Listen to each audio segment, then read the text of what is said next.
अस्सलाम वालेकुम दोस्तों। आज 25 मार्च 2022 है और मैं मोहम्मद अकमल ख़ान इस वीडियो के थ्रू आपसे मुखातिब हूँ।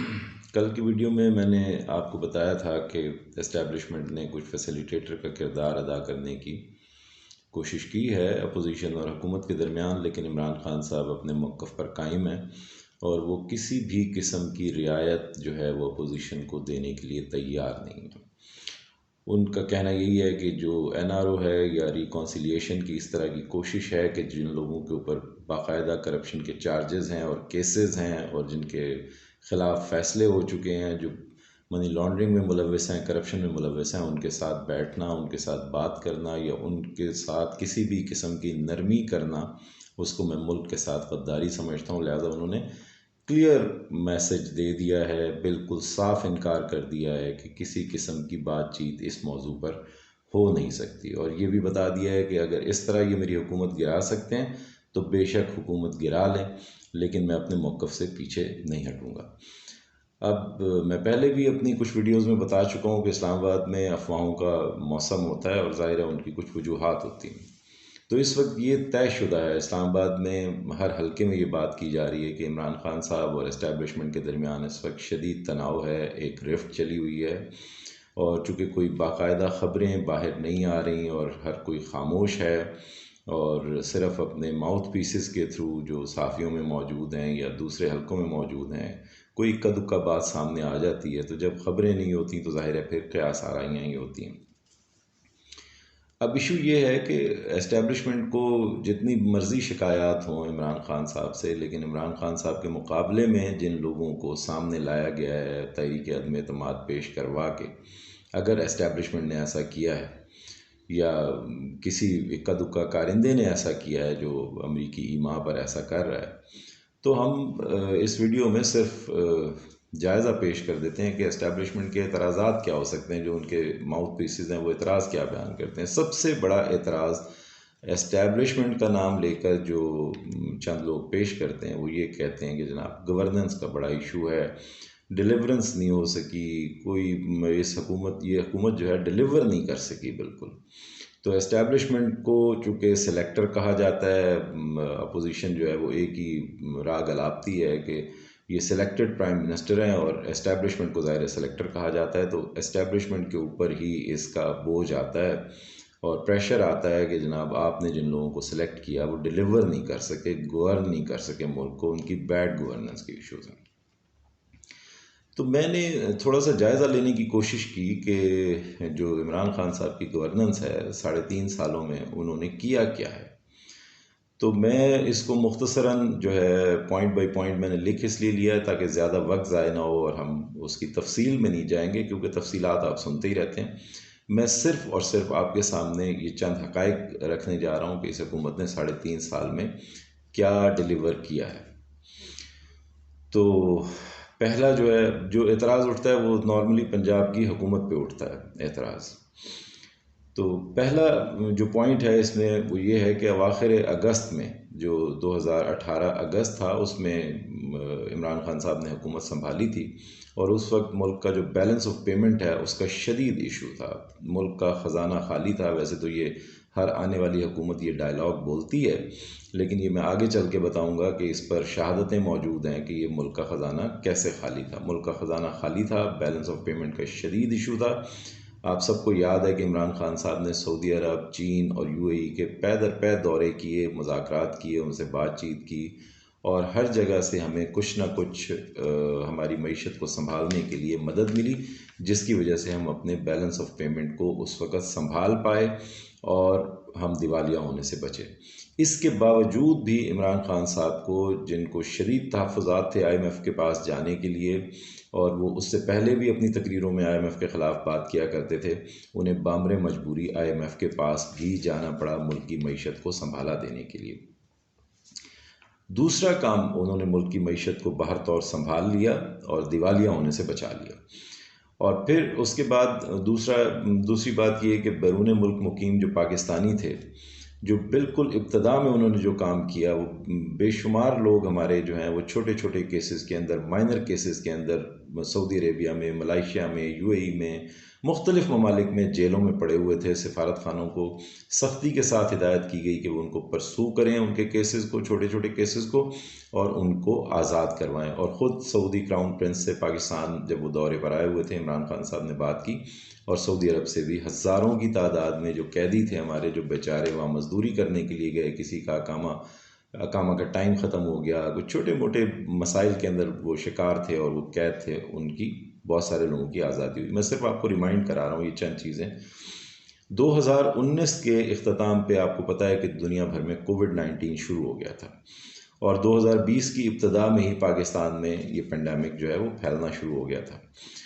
तो 2020 में लॉकडाउन्स का सिलसिला शुरू हुआ। इमरान खान साहब ने तमाम तर मुखालफतें मोल लेके मुकम्मल लॉकडाउन से मुल्क को बचाया, और मुल्क की मईशत को बचाया, और लोगों के रोज़गार को बचाया, और सबकी मुखालफत मोल ली, बहुत तनकीद मोल ली, लेकिन ये है कि उनका फ़ैसला जो है वो आखिरुल अम्र ये साबित हो गया कि उन्हीं का फ़ैसला दुरुस्त था। 2021 में आपको पता है कि पाकिस्तान में या पूरी दुनिया में कोरोना की वैक्सीन इंट्रोड्यूस हुई, और ये 100 साल में आने वाला सबसे बड़ा पेंडेमिक था जिसका सामना इस हुकूमत को बिल्कुल अपने इब्तदाई सालों में ही करना पड़ गया। लेकिन 2021 में जब वैक्सीन आई तो आप अल्हम्दुलिल्लाह आज देख लीजिए, 2022 के स्टार्ट में हम बात कर रहे हैं, 2022 तक पाकिस्तान की तकरीबन तमाम जो एलिजिबल आबादी है जिसको वैक्सीन लग सकती थी, जिनकी उम्र इस काबिल थी कि उनको वैक्सीन लग सकती, वो तकरीबन फुल्ली वैक्सीनेटेड है। और अल्हम्दुलिल्लाह कोरोना पर इस हुकूमत ने बहुत अच्छा काबू पाया। जिन लोगों का रोज़गार ख़त्म हुआ उनके लिए एहसास प्रोग्राम शुरू किया गया, गुरबा के लिए एहसास प्रोग्राम शुरू किया गया, क्योंकि पेंडेमिक की वजह से जिस तरह मुल्क की मईशतें तबाह हुई, इस तरह इंडिविजुअल्स की मईशत भी तबाह हुई, गुर्बत फैली, और लोगों के पास उनकी सेविंग्स ख़त्म हुई, गरीबों को कैश इमदाद दी गई एहसास प्रोग्राम की तरफ से, और इसी तरह इंडस्ट्रीज़ को बिजली के बिल माफ़ किए गए, उनकी कैश मदद की गई। स्टेट बैंक ने उनको बिलासूद कर्ज़े जारी किए कि वो अपने मुलाजमीन को मुलाजमतों से ना निकालें, अगर उनकी प्रोडक्शन कम भी है तब भी वो अपने मुलाजमीन को वक्ती तौर पे सहारा दें, क्योंकि अगर वो बेरोज़गार होंगे तो इस पेंडेमिक में मज़ीद उनकी जो सिचुएशन है वो वर्स्ट हो जाएगी। इसी तरह मुल्क में आपको पता है कि जब इमरान खान साहब ने हुकूमत संभाली तो करंट अकाउंट डेफिसिट जो है, खातों का जारी खसारा जिसको कहते हैं, वो ख़तरनाक हद को छू रहा था। यानी 19 पॉइंट समथिंग बिलियन डॉलर्स के करीब करंट अकाउंट डेफिसिट था, जिसको हद से ज़्यादा इमरान खान साहब ने कम किया, और मेरा ख्याल है 1 साल की मुद्दत में ही 1.9 या 1 बिलियन डॉलर तक उसको ले आए। 19 बिलियन से 1 बिलियन या 1.9 बिलियन तक ले आए, यानी 10 टाइम्स उसको कम किया। ज़र मुबादला के ज़खायर जो स्टेट बैंक के पास थे वो बहुत हद तक कम थे, ख़तरनाक हद तक कम थे। आहिस्ता आहिस्ता उनको बिल्ड किया, और ज़र मुबादला के ज़खायर भी पाकिस्तान के पास रीज़नेबल हो गए। इसी तरह पेंडेमिक के बावजूद आपको और मुझे सबको पता है कि लार्ज स्केल मैन्युफैक्चरिंग और एक्सपोर्ट के शोबे में पाकिस्तान में रिकॉर्ड तरक्की हुई। वो नंबर्स और फैक्ट्स मौजूद हैं और दुनिया उनको रिकग्नाइज करती है। इसी तरह रेमिटेंसेस में इजाफा हुआ। बैरून मुल्क मुकीम पाकिस्तानी जो पैसे पाकिस्तान में भेजते हैं वो बहुत ज़्यादा अल्हम्दुलिल्लाह उन्होंने पाकिस्तान में भेजे, और पाकिस्तान का जो बैलेंस ऑफ पेमेंट है वो इस एतबार से काफ़ी बेहतर हुआ। यानी एक्सपोर्ट्स भी पाकिस्तान की बढ़ी, और पाकिस्तान में जो बैरून मुल्क मुकीम पाकिस्तानी हैं उनके रेमिटेंसेस बढ़ने की वजह से जो हमारा बैलेंस ऑफ पेमेंट है उसको काफ़ी सहारा मिला, और मुल्क की मईशत जो है वो बेहतर हुई।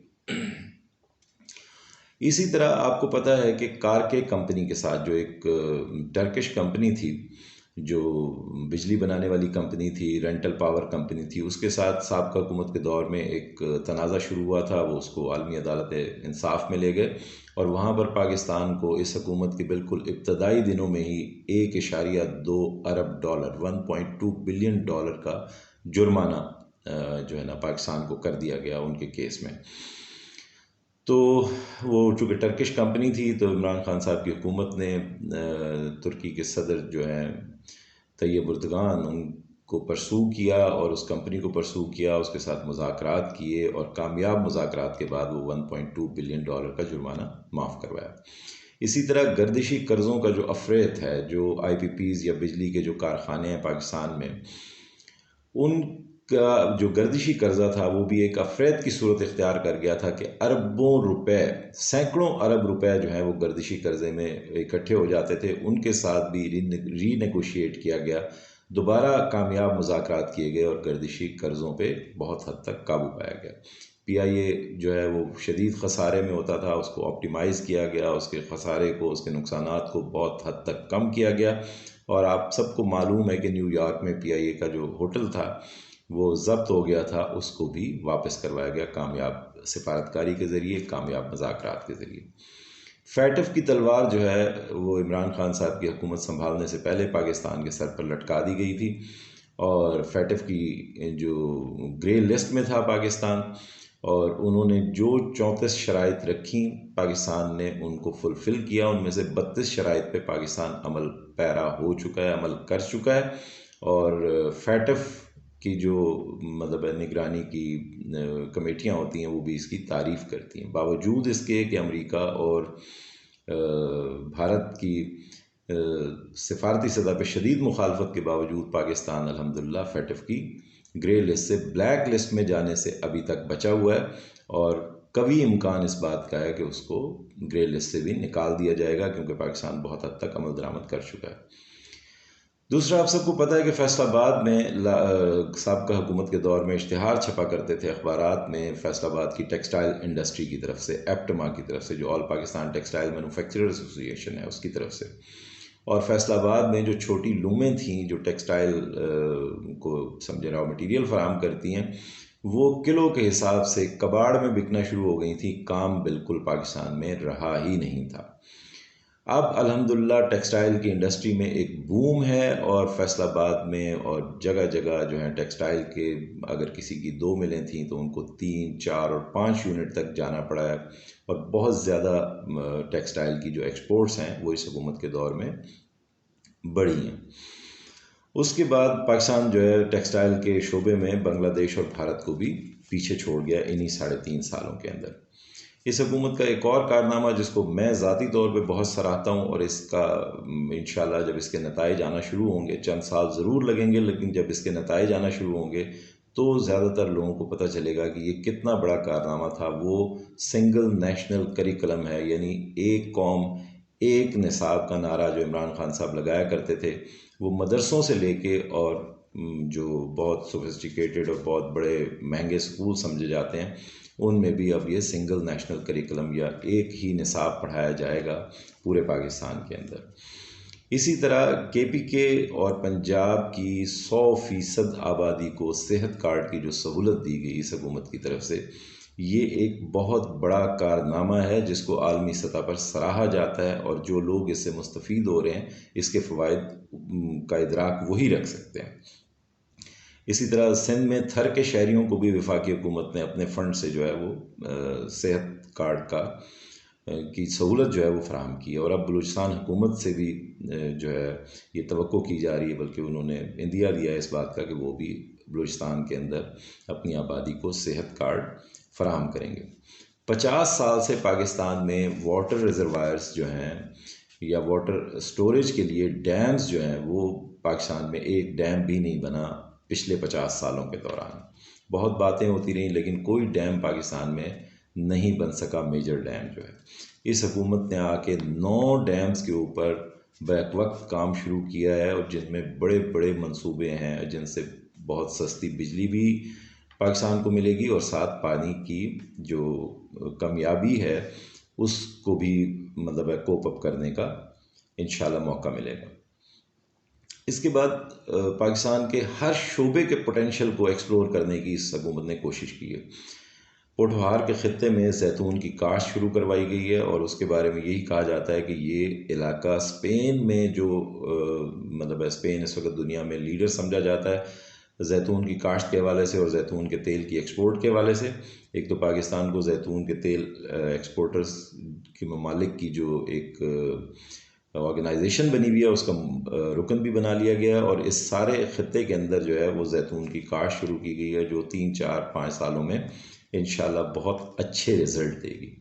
और बिल्कुल आखिर में मैं आते हुए रेकोडेक के मंसूबे पे जो हालिया दिनों में ही बड़ी कामयाबी इस हुकूमत को मिली है उसका जिक्र करूँगा कि पाकिस्तान को रेकोडेक मंसूबे पर जो कंपनी काम कर रही थी उसने पाकिस्तान के ख़िलाफ़ केस किया था, क्योंकि इफ्तिखार चौधरी साहब की अदालत ने उनके बारे में कुछ फ़ैसले सुनाए थे। उन्होंने जाके आलमी अदालतों में उसको चैलेंज कर दिया, जिस पर पाकिस्तान पर $6 अरब का जुर्माना हुआ था और $5 अरब दीगर अखराजात और सूद की मद में मिला के कुल $11 अरब का पाकिस्तान को जुर्माना हुआ था। $11 अरब का जुर्माना हुआ था।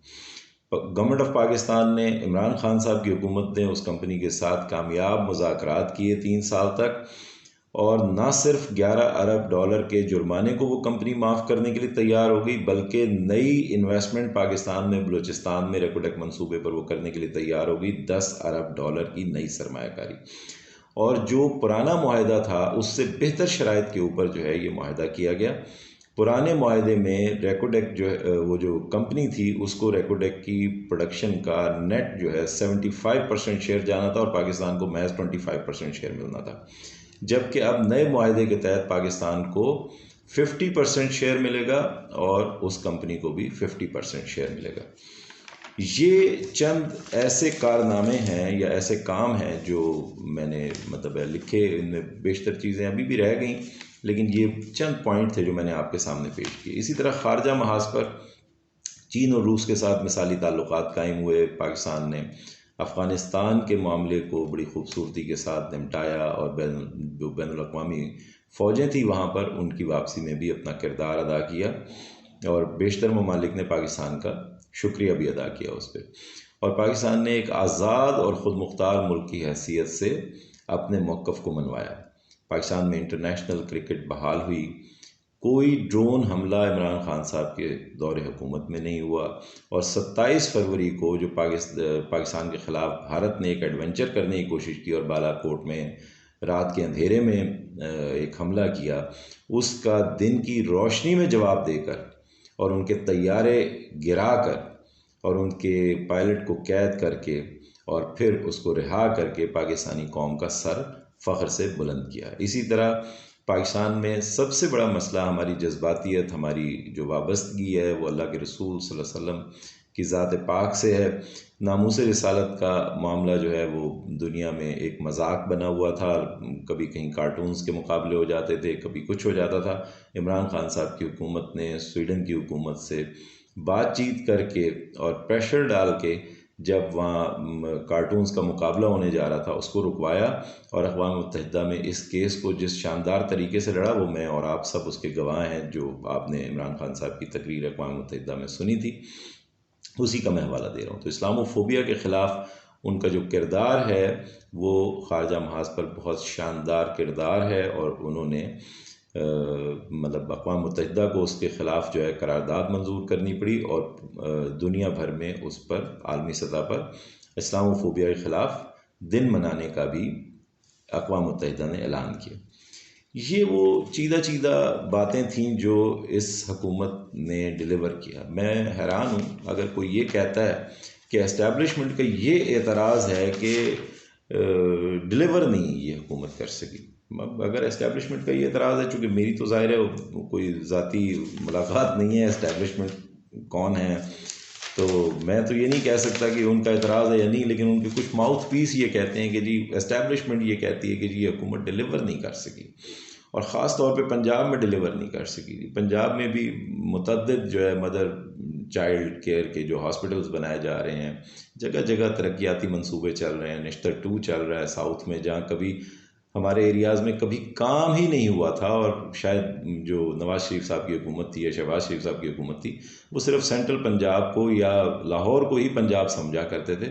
वो कभी झंग से आगे निकले ही नहीं थे, फैसलाबाद से आगे गए ही नहीं थे। उन्हें मालूम ही नहीं कि लिया भक्कर, रहीम यार खान, डेरा गाजी खान, राजनपुर और इन सारे इलाकों के मसाइल क्या हैं। अब वहाँ पे भी बराबर तरक्याती काम हो रहे हैं अल्हम्दुलिल्लाह, लेकिन ज़ाहिर है उनमें वक्त लगता है। 3.5 साल की मुद्दत में जितनी चीज़ें मैं आपको गिनवा चुका हूँ ये सारी की सारी हमारे सामने हैं। अब एस्टैब्लिशमेंट ये कैसे कह सकती है, उनके माउथ पीस कह रहे हैं, लेकिन वो कैसे कह सकते हैं कि इस हुकूमत ने कुछ डिलीवर नहीं किया। अच्छा चलें जी, इस हुकूमत ने डिलीवर नहीं किया, इनके मुकाबले में कौन है? इनके जो मुकाबले में है ना, ज़रा डायरेक्टली हम उनके ऊपर आ जाते हैं कि वो कौन लोग हैं जो इनके मुकाबले में। अब देखिए, एक तरफ इमरान खान साहब हैं कि इस बदतरीन हालात में भी अभी तक वो कोई ऐसी गैर संजीदा बात नहीं कर रहे एस्टेब्लिशमेंट के ख़िलाफ़ या उन किरदारों के ख़िलाफ़ जो इस वक्त उनकी हुकूमत को गिराने पर मुसर हैं। ठीक है, अभी तक कोई उनकी तरफ से राय इसके बारे में लोकली नहीं आई। उन्होंने इंटरनेशनल एस्टेब्लिशमेंट का ज़रूर ज़िक्र किया है कि वो मतलब दबाव बढ़ा रहे हैं इस हुकूमत के ख़ात्मे के लिए, लेकिन अभी तक उन्होंने लोकल सतह पे इस तरह का इजहार नहीं किया। तो ये सारे जवाब जो मैं दे रहा हूँ ये उनके लिए दे रहा हूँ जो उनके एस्टेब्लिशमेंट के माउथ पीस समझे जाते हैं। जब वो बात करते हैं तो हमें यही लगता है कि शायद ये एस्टेब्लिशमेंट इनके कान में कुछ कह रही है, तो ये लोग ये बार बात कर रहे हैं। तो इस तहरीक अदम एतमाद के हंगाम जो है, इमरान खान साहब ने तो सिर्फ एक ही बात की है कि जो लोटे हैं, जो बिक रहे हैं, जो पैसों से अपना ज़मीर बेचते हैं और पार्टियां तब्दील करते हैं, अगर इनको इस तरह की इजाज़त दे दी जाए तो फिर तो पाकिस्तान में कोई हुकूमत चल ही नहीं सकती और जिस वक्त चाहें किसी की टांग खींची जा सकती। तो इस तरह तो जाहिर है कि हुकूमतें नहीं चलती और रियासतें भी इस तरह नहीं चलती। उनके मद्दे मुकाबिल कौन लोग हैं? अगर मद्दे मुकाबिल लोगों को देखा जाए तो इमरान खान साहब ने तो कोई ऐसी बात अभी तक की नहीं, लेकिन वो उनके ज़रा ज़ाती मतलब किरदार के ऊपर मैं बात कर लूँ। अच्छा, ये कौन लोग हैं जिन ये तो अगर एस्टेब्लिशमेंट ये कहती है कि जी इमरान खान की हुकूमत डिलीवर नहीं कर सकी, तो मैं एक बात पुरानी याद कराना चाहता हूँ आपको याद होगा कि नवाज शरीफ साहब के दौरे हुकूमत में जब वो आखिरी दौर पे पहुँचे हुए थे, अभी नवाज शरीफ साहब मौजूद थे, अभी मतलब पनामा के केस का फ़ैसला नहीं हुआ था, तो अफवाज पाकिस्तान की तरफ से ही एक मईशत के मौजू पे एक सेमिनार करवाया गया था। तो उस पर बड़ा एतराज़ हुआ था कि जी ये फ़ौज का क्या काम है कि वो मईशत के ऊपर सेमिनार कराए वगैरह वगैरह। तो DGISPR को उसकी वजाहत पेश करनी पड़ी थी कि जनाब मुल्क की जो सिक्योरिटी है, जो सलामती है मुल्क की, वो मईशत के साथ जुड़ी हुई होती है। कमज़ोर मईशत वाले मुल्क जो हैं वो अपनी सलामती पर भी उनको कंप्रोमाइज़ करना पड़ता है। लिहाजा हमने ये बिल्कुल ठीक करवाया है और जब हमने इस पर रिसर्च करवाई है तो हमें पता चला है कि मुल्क की मईशत जो है वो कैंसर ज़दा हो चुकी थी। उनके लफ्ज़ थे कि मुल्क की मईशत को हमें तब पता चला कि कैंसर में मुब्तला थी वो, और उसका जो इलाज है वो पैनाडोल से किया जा रहा था। तो ये चार्जशीट थी उस वक्त की हुकूमत के ख़िलाफ़। तो अब ये जो हुकूमत, अगर ये एस्टेब्लिशमेंट ये समझती है कि हुकूमत डिलीवर नहीं कर सकी, तो वो किसको लाना चाहती है जी? दूसरी तरफ अब जो नया हुकूमती ढांचा है माशाल्लाह उसको देखें तो मैं मुस्तकबिल के वज़ीर आज़म, यानी ख्वाब देखने में कोई पाबंदी नहीं है, तो मुस्तकबिल के वज़ीर आज़म के पास दलाइल क्या हैं कि वो इन सारे मसाइल से कैसे निपटेंगे जो इमरान खान साहब ने पैदा किए हैं। बकौल उनकी जमात के, जैसे वो लॉन्ग मार्च अभी करने जा रहे हैं, तो उस लॉन्ग मार्च का भी उन्वान क्या रखा है? महंगाई का तूफ़ान है जनाब, नाअहल हुकूमत है, उसके ख़िलाफ़ मार्च हो रहा है। तो महंगाई का उनके पास क्या इलाज है? वो आसमा शिराजी के साथ इंटरव्यू दे रहे थे, मुस्तकबिल के वज़ीर आज़म नाम नहाद शहबाज शरीफ साहब, वो इंटरव्यू दे रहे थे तो वो फरमा रहे थे कि जनाब वहाँ मनो मुर्गियाँ जलाई जाती हैं, यानी वही जादू टोना, और वो इमरान खान साहब की जो अहलिया हैं उनके बारे में वही फजूल किस्म की गुफ्तगू जो गमाश्ते करते हैं। वो मुस्तकबिल के वज़ीर आज़म साहब ने भी वही कहा कि जनाब वहाँ जादू टोना होता है और मनों के हिसाब से मुर्गी का गोश्त जलाया जाता है और मैं बड़ी ज़िम्मेदारी से कह रहा हूँ वगैरह वगैरह। अच्छा, इनके साबिक वज़ीर आज़म की शाहिद खाकान अब्बासी साहब की बात सुन लेते हैं, उनके पास क्या दलाइल हैं। उनके पास दलाइल ये हैं कि जब उनसे काशिफ अब्बासी साहब के प्रोग्राम में उनसे सवाल किया गया कि भाई ये मकसूद चपरासी का क्या केस है, ये मनी लॉन्ड्रिंग और ये शहबाज शरीफ साहब के अकाउंट में मकसूद चपरासी जो है वो अरबों रुपया कैसे भेजता रहा है, और उस चपरासी की जिसकी 25,000 रुपये तनख्वाह है उसके अकाउंट में ये अरबों रुपये कहाँ से आते रहे? तो उसने कहा जी वो मेरा कज़न है फ़र्ज़ करें, और उसका एक भाई है वो UAE में डाके मारता है और वहाँ से वो डाके मार के पैसे उसके अकाउंट में भेज देता है। तो इस हुकूमत को क्या मसला है या इस रियासत को क्या मसला है? उनको ये मालूम नहीं, हालांकि वो साबिक वज़ीर आज़म है, उनको ये मालूम नहीं कि अगर उसका भाई वहाँ डाके भी मारता है तो पहले तो वो वहाँ जुर्म करता है। दूसरा ये है कि अगर वो बिला वजह यहाँ पैसे भेजता है जिसका कोई सोर्स उसके पास वहाँ नहीं है तो वो मनी लॉन्डर करता है। ठीक है, और अव्वल तो ऐसी बात है नहीं, ये तो सारे सबूतों के साथ उनकी मनी लॉन्ड्रिंग के भी और उनकी जो करप्शन के भी जो है ट्रांजैक्शन की डिटेल्स तक मौजूद है। अच्छा, ये जो आने वाली हुकूमत जो इस खुदा न खास्ता अगर ये अदम एतमाद कामयाब होती है तो इस आने वाले सेटअप में जो सदर ममलिकत होंगे वो मौलाना फजल रहमान साहब होंगे। क्या मज़ाक़ खेज़ सेटअप होगा अगर ये सेटअप इस तरह से बनता है। वो क्या दर्स दे रहे हैं अपने जो पैरोकार हैं उनको, क्या दर्स दे रहे हैं उनको? दर्स ये दे रहे हैं कि जनाब ये जो किसी ने सवाल किया तो जवाब ये दे रहे हैं कि इमरान खान जो अभी रूस के दौरे पे गया है ना, ये भी ऐसे ही नंबर बनाने के लिए जो है ये दौरा अरेंज करवाया गया। और ये अरेंज किसने करवाया? ये इमरान खान के वो जो साबका साला है जैक, उसने करवाया है। और ये वही जो यहूदी लाबी वगैरह वगैरह, इसराइली एजेंट, और वो इस तरह उन्होंने बात को करके गोल मोल किया। ये मुस्तकबिल के सदर ममलिकत होंगे। तो मैं हैरान हूँ कि ये सब मतलब भाई ये क्या हो रहा है। और मेरी तरह तमाम जो पाकिस्तान के मुहिब वतन लोग हैं वो भी परेशान हैं कि ये अगर हो रहा है किसके इशारे पे हो रहा है, कोई मुकाबला इनके दरमियान नहीं बनता। इस हुकूमत की डिलीवरेंस परफॉर्मेंस, आप 1,00,000 एतराज़ात लगा सकते हैं, लेकिन जिस नेक नियति के साथ और जिस मुशक्क़त के साथ इमरान खान ने 3.5 साल इस कौम को सर्व किया है और इस मुल्क को सर्व किया है, प्रोपेगेंडा को अगर उठा के साइड पे रख दिया जाए तो उनकी परफॉर्मेंस बहुत बेहतर बनती है। उनमें कमी कजी रही होगी, लेकिन उनकी नीयत में कोई शक नहीं रहा। उन्होंने पाकिस्तानी कौम का एक एक रुपया बचाने की कोशिश की है और इतने बड़े मंसूबे शुरू किए हैं जो 50 साल तारीख में आपको नहीं मिलते। तो मैं जानना चाहता हूँ, समझना चाहता हूँ कि क्या इस तरह हम एक आज़ाद और इज़्ज़तदार कौम बन सकते हैं? तो इस पे मैं यही कहूँगा कि अगर ये किसी की ज़ाती अना की तस्कीन के लिए हो रहा है, जैसे बात की जा रही है DGISI के हवाले से बात की जा रही है कि शायद उनकी अपॉइंटमेंट के हवाले से ये मसला था, या इमरान खान साहब जो हैं वो जनरल फैज़ हमीद साहब को चीफ ऑफ आर्मी स्टाफ बनाना चाह रहे हैं, तो ये उनके हवाले से शायद मसला है। इस तरह की बातें जो फैलाई जा रही हैं, तो जो भी है इसको अगर जो साहिब राय लोग हैं और जो ऊपर के रैंक्स में बैठे हुए हैं, तो खुदारा इसको बैठ के रिजॉल्व करें इन इश्यूज़ को, ठीक है? अगर ये बाज़ार में आएंगे तो जाहिर है कि फिर सबका नुकसान होगा और मुल्क का भी नुकसान होगा। बाकी इमरान खान साहब की मकबूलियत का अंदाज़ा जो है वो मेरा ख़्याल है अब एस्टैब्लिशमेंट को भी और अपोजिशन को भी हो गया और मज़ीद आने वाले दिनों में हो जाएगा। लेकिन इमरान खान साहब का इस अपोजिशन के साथ जो चूं चूं का मुरब्बा है, ये तो हुकूमत किसी सूरत चला ही नहीं सकते। अगर उनको गिरा भी लें तो फिर पाकिस्तान की मज़ीद ख़राबी के दिन जो हैं वो आगे आएंगे और कौम पहले से बहुत परेशान है तो उनकी परेशानी में भी मज़ीद इजाफ़ा होगा। इस पर जो हमारे फ़ैसला साज हैं उनको सोचने की ज़रूरत है कि ये सारा जो हंगामा बरपा है, इस हंगामे को किस तरह से मतलब है समेटना है और किस तरह से अपनी ज़ाती अनाओं से ऊपर उठना है। तो यही आज की मारूज़ात थी जो मैंने आपको पेश कर दी।